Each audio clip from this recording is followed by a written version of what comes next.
India's indigenously developed Helina and Dhruvastra missiles were today launched from Advanced Light Helicopter (ALH). In a statement, Defense Research and Development Organization (DRDO) said, joint user trials for Helina, Army version, and Dhruvastra, Air Force version, missile systems designed and developed by DRDO were carried out from Advanced Light Helicopter (ALH) platform in desert ranges. Now, the missile systems are ready for induction, the Indian Defence Ministry said in a release.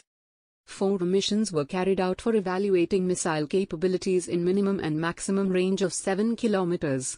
The final mission was carried out with warhead missile against a derelict tank. A mission was carried out against a moving target from a forward-flying helicopter.